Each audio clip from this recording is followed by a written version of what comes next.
Well, we've talked about God's story, the big picture, and we've talked some about your story. Well, like God's story, every person is a collection of smaller stories that have common themes and outcomes that we put together to help us explain who we are and how we fit in, and particularly how we fit in the world right around us. Well, when we think about God's story, it's primarily about love because we see him working to save or restore his creation. And as he does that, and when we understand what it looks like for him to restore things, we, as his children, we get to benefit from that.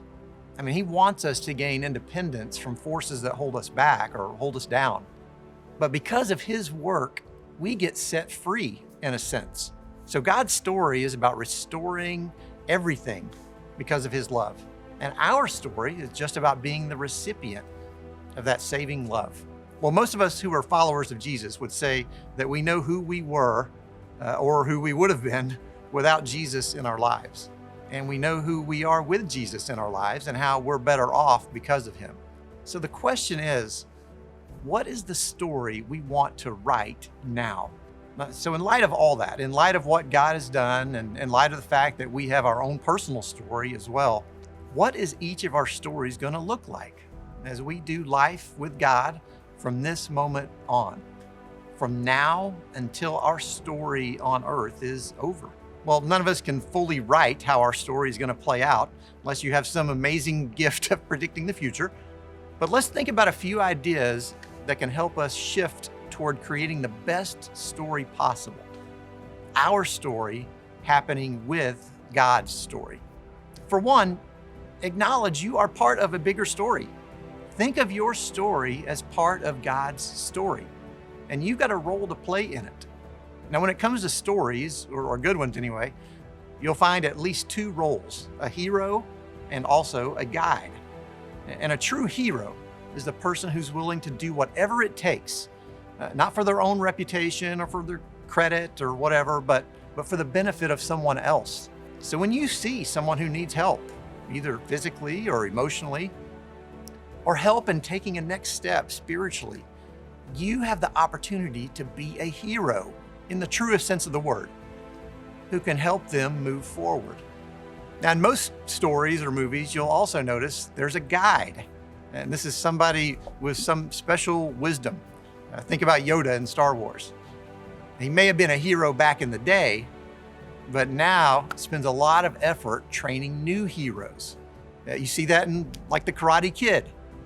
As you watch or remember one of those movies, or the hundreds like them, the main character at some point has to let go of his or her way and trust the guide. They have to recognize their role. If I'm going to get done what needs to get done, then I have got to learn to trust someone who knows more than me. Being a hero is about first learning to trust someone else. So sometimes you'll have a chance to be the hero in a story. And after all, you've got the most remarkable guide imaginable, the Holy Spirit, helping you help other people. And another quick note on this, great heroes turn into guides. So if you get to be a hero sometimes, great. But also look to leverage the things in your life to help someone else be that hero for other people. And isn't that what Jesus did in general? I mean, we sometimes think of him as the hero saving the day, but all the while he was training people to follow him, to learn from him. He was a hero, but then also a guide. So whether you're acting as a hero or the guide in whatever situation you find yourself, you've got a part to play, a role. But to jump into that role, you got to jump into the training. You ever seen any of the Rocky movies? You'll see Sylvester Stallone in the nastiest, oldest, sweatiest sweatsuit you can think of, but he's motivated, man. He's getting after it. Or if it's an adventure movie, this is when the good guys are collecting all their weapons and they're setting booby traps and maybe creating this amazing armored vehicle to use just once for some reason, like the A-Team, B.A. Barabas, come on, man. But what does this look like for you and me? It may not be all that movie stuff. I mean, it may be, you never know. But for real, what does it look like? Some of it may actually be the physical part of challenging yourself.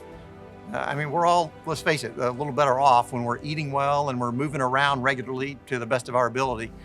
So training does have a diet and exercise component. But also what comes to mind around the idea of training for my role in God's story is the passage in Ephesians that says, "We do not wage war against flesh and blood." My biggest battles are going to be spiritual, because that's a big part of the story. And to complicate matters, I can't lay my eyes on the enemy.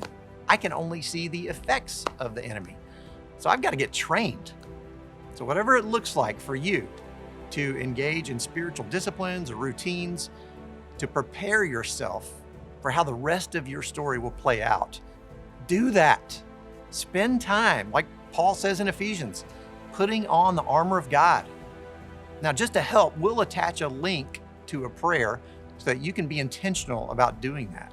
And there are tons of other resources on engaging in spiritual disciplines. But do something to train yourself so you're ready. Now, the last thing we'll mention is to take action.